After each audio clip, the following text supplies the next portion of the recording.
Ciao a tutti e benvenuto sul mio canale. Bonjour à tous et bienvenue pour cette nouvelle vidéo. Vous l'aurez compris, je vous parle aujourd'hui du concours veto en Italie. On est parti!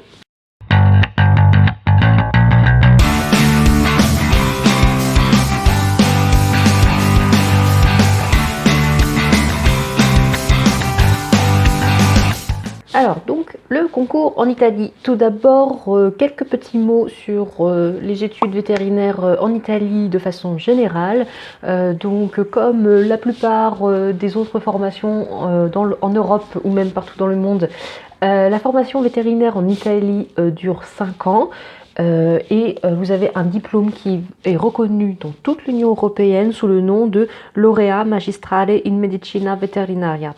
Vous avez 13 universités qui vous forment à ce diplôme vétérinaire et vous avez environ 800 à 900 places par an, ça dépend un petit peu des années. Et puis voilà, donc c'est un concours post-bac national, donc c'est-à-dire que un petit peu comme Parcoursup, vous mettez vos vœux dans votre ordre de préférence et en fonction de votre classement au concours et de vos vœux, vous avez une place attribuée dans une des universités italiennes. Donc voilà, ça c'était pour de façon générale. Maintenant, je vais vous parler du concours. Le concours c'est un QCM à points négatifs, donc attention. Donc, qu'est-ce que j'appelle à points négatifs? C'est-à-dire que pour chaque bonne réponse, vous aurez 1 point. Pour chaque absence de réponse, vous aurez 0 point. Et pour chaque mauvaise réponse, on vous retire moins 0,5 points. Donc oui, le QCM négatif, donc ça veut dire qu'on peut se retrouver avec une note égale à 0 ou négatif, même si on a répondu à plein de questions. Voilà, donc ça c'est vraiment la difficulté de ce concours. Le QCM, il dure 100 minutes et il s'agit de 60 questions et vous avez une seule bonne réponse parmi 5 propositions possibles. Dans ces questions-là, vous avez plusieurs thématiques. Vous avez 12 questions de culture générale, 10 questions de raisonnement logique, 16 questions de biologie, 16 questions de chimie et 6 questions de maths physique. Donc, comme vous le voyez, les maths physiques n'influent pas beaucoup parce que même si vous ne répondez pas forcément aux 6 questions ou juste à une, ça ne vous empêche pas de réussir le concours si vous avez réussi toutes les autres questions. Et alors, de mon point de vue, quand je l'ai passé, alors le raisonnement logique, parfois on comprend pas trop, mais en fait c'est vraiment des petits problèmes, vous savez, genre les petits casse-têtes, les petits problèmes, voilà, et il faut s'entraîner pour y arriver. La culture générale, j'ai l'impression qu'il n'y en avait pas autant l'année où je l'ai passé, donc je l'ai passé en 2018. Peut-être que ça a augmenté, je ne sais pas. Alors la culture générale, par contre, c'est un peu compliqué parce que moi, je n'ai aucune origine italienne, j'ai jamais fait d'italien à l'école, donc je n'ai aucune connaissance sur la culture italienne. Et du coup, la culture générale, ça peut être un peu compliqué. Moi, il me semblait vraiment qu'il n'y avait pas eu autant de questions l'année où j'ai passé le concours, donc j'avais préféré faire l'impasse sur la culture générale, mais avec 12 questions, je ne vous conseille pas forcément de faire l'impasse. Et après, je pense qu'il faut regarder les annales pour se rendre compte de ce que c'est, et ça peut être des questions sur des opéras italiens, ça peut être des questions sur le système politique en Italie, voilà, où il y a aussi, j'ai vu des questions sur des lois en Italie. Alors je pense que c'est des trucs fondamentaux, hein, mais voilà, renseignez-vous. Donc les conseils que je peux vous donner, en fait, c'est qu'il faut faire des annales et il faut faire beaucoup d'annales, je pense. Vous trouverez des annales sur internet. Il vous suffit de taper sur Google test d'ingresso medicina veterinaria et vous trouverez plein d'annales. Et n'hésitez pas aussi à faire les annales pour entrer en médecine parce que c'est sensiblement la même chose. Et voilà, donc ça vous donne accès au double d'annales. Mais sinon aussi, vous pouvez acheter des livres sur Amazon. Donc bien sûr sur amazon.it parce que si sur amazon.fr vous ne trouverez pas. Mais du coup voilà, vous tapez livre, enfin vous tapez test Medicina Veterinaria et vous trouverez sur Amazon plein de livres qui vous avec les annales en fait corrigées et qui vous préparent. Et moi je l'ai pas fait, mais je vous conseille vivement parce que c'est vraiment pas plus mal si on compte vraiment sur ce concours italien pour bien se préparer. Je sais plus combien ça coûte de souvenirs, peut-être une 50aine d'euros, mais je pense que pour bachoter dessus, je pense que ça vaut vraiment le coup. Et sinon, vous avez aussi des groupes Facebook d'entraide. Donc c'est pareil, test, médecine, vétérinaria, toujours la même rengaine sur Facebook. Et en général, chaque année, il y a un groupe Facebook qui se forme. Donc n'hésitez pas à demander une adhésion à ce groupe. C'était moi, je l'avais fait il y a 2 ans. Et il y avait des gens qui proposaient des questions pour réviser ensemble, de l'entraide, que ce soit au niveau des révisions ou aussi des facultés, des modalités d'inscription pour le concours. Et ça, c'est pas négligeable. Et aussi, il y avait la vente de livres d'annales d'occasion. Donc voilà, si vous ne voulez pas passer par Amazon, vous pouvez également acheter à des Italiens directement des livres d'annales de préparation d'occasion.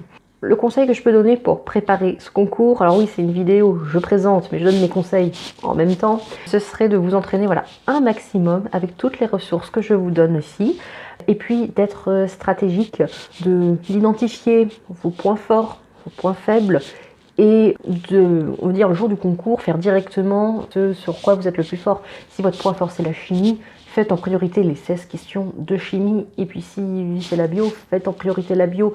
Et voilà, hiérarchisez comme ça en fonction de ce que ça donne avec vos révisions, vos entraînements. Essayez de grappiller le plus de points possible en fait. Donc en 100 minutes, moi personnellement, je n'ai pas eu le temps de finir.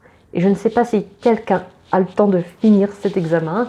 Ça paraît pas compliqué comme ça, mais vu que c'est des points négatifs, il faut vraiment bien réfléchir et être stratégique. Ça veut dire aussi mieux vaut ne pas répondre que de répondre n'importe quoi et de prendre le risque que ce soit faux et de se retrouver avec des points en moins un petit peu inutilement. Et pour vous donner un ordre d'idée, moi j'ai pas vraiment répondu à tant de questions que ça et j'ai raté à 2 questions près le concours. Donc je pense qu'il y a beaucoup sur la stratégie à gagner. Donc hiérarchisez vos matières fortes, vos matières faibles et faites en fonction des points. Donc juste pour vous donner, quand il y a eu les résultats, je sais plus s'ils donnaient carrément des points négatifs, mais on avait plein qui avaient 0 point. Donc moi qui parle même pas super bien italien, juste avec cette stratégie de c'est quoi ma matière première, ma matière numéro 1 forte, ma matière numéro 2 forte, d'y aller comme ça stratégiquement dans la hiérarchie et en faisant exprès de ne pas répondre aux questions où je n'avais aucune idée, ça m'a quand même permis d'avoir plutôt une bonne note à ce concours. Pour une première fois, pour quelqu'un qui ne sait pas trop parler italien et qui n'était pas du tout plus dans le scolaire depuis 5 ans. Il existe aussi, j'ai vu, des prépas privés qui préparent pour ce concours. Donc c'est soit vous parlez déjà italien et ils vous coachent, on va dire, pour préparer le concours, soit ça peut également s'adresser à des étrangers et vous combinez des cours pour vous préparer au concours et des cours d'italien en intensif à côté. Par contre, ces prépas, elles coûtent extrêmement cher. Et alors je vais vous dire, j'ai regardé, elles sont entre 4 000 et 6 000 euros le mois. C'est très cher.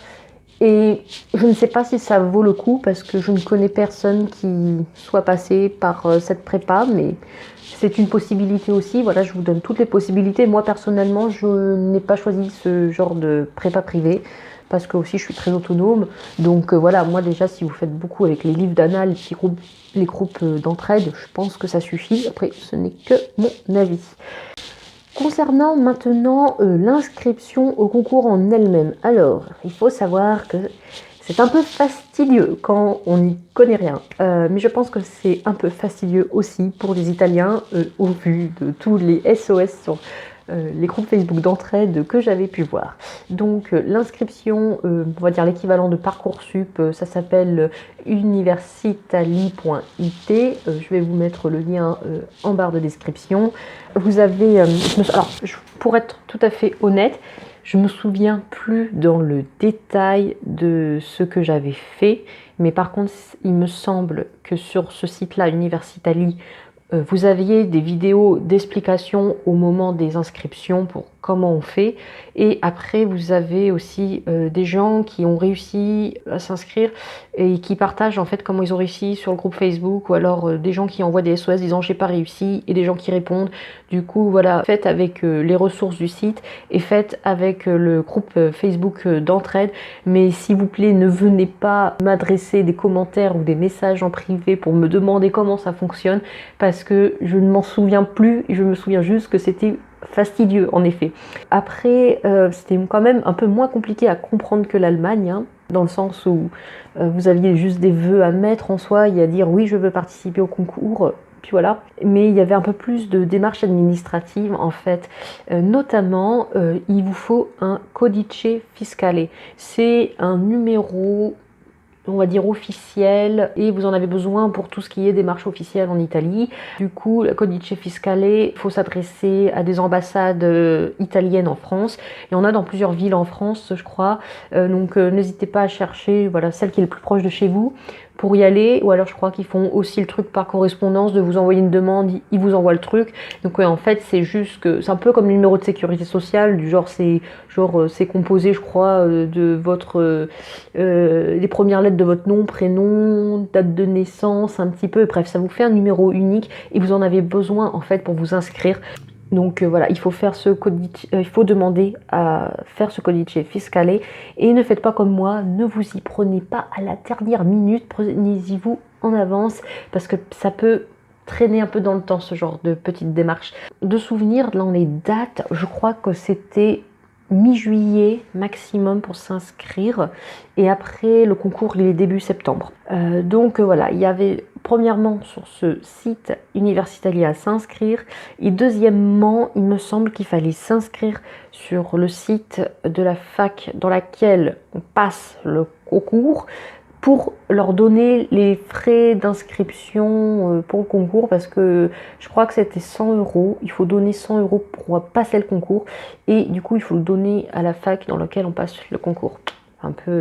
C'est un petit peu compliqué, hein. Faut vraiment s'y mettre dedans, se plonger dedans. Mais oui, un truc que j'ai pas dit aussi, c'est que quand vous faites vos vœux, en fait, là où vous passez le concours, c'est dans la fac de votre premier vœu. Donc par exemple, moi en premier vœu, j'avais mis la fac de Turin, donc j'ai passé mon concours à Turin. Si vous voulez Milan en premier vœu, vous passerez le concours à Milan. Mais ça ne veut pas dire que vous serez forcément dans cette fac-là. Voilà, après ça dépend en fonction du classement, mais juste pour le jour du concours, vous le passerez dans l'université de votre premier vœu. Voilà. Et donc il fallait que je m'inscrive également à côté sur le site de la fac de Turin pour dire que je m'inscrivais bien au concours et que je leur donnais les frais d'inscription. Et c'est pareil, ne vous y prenez pas en dernière minute pour faire le virement bancaire parce que du coup quand c'est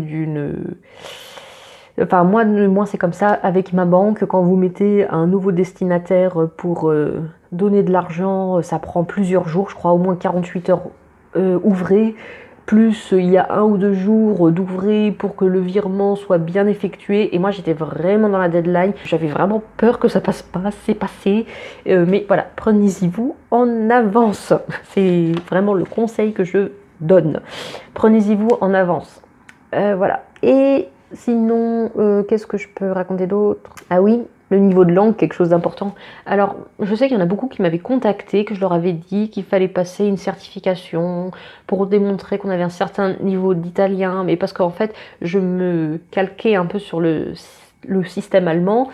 Et en fait, j'ai demandé à des gens qui sont vraiment en études veto en Italie et qui m'ont dit que, en fait, non, il n'y avait aucun test de langue finalement à passer, donc c'est tant mieux pour vous. Donc il n'y avait pas de SILS, etc. à passer. Voilà, vous avez juste à réussir le concours et vous pouvez aller comme ça en fac d'italien sans démontrer un certain niveau. Par contre, bon, vous en doutez, mieux vaut quand même parler un petit peu, donc faire des cours intensifs en France si vous parlez pas, se remettre dans le bain si vous le parlez déjà, parce que mieux vous parlerez italien en arrivant, plus ce sera facile pour démarrer. Pour juste redire, l'italien je l'avais appris de façon intensive à distance avec le CNED en 6 mois et avec leurs tests en ligne pour voir la progression.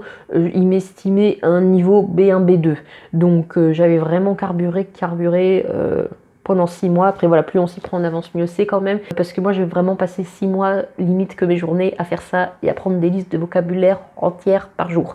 Donc voilà, aujourd'hui ça fait que sur le coup je savais quand même pas mal me débrouiller et aujourd'hui j'en ai perdu beaucoup. Donc vaut mieux en faire un petit peu pendant plus longtemps, tous les jours, que ça aide. Mais voilà, bref, apprenez l'italien quand même s'il n'y a pas de test de langue à démontrer, parce que il vous faudra quand même savoir parler un minimum italien pour réussir le concours. Ça me paraît logique. Puis voilà, je crois que j'ai répondu à toutes les questions.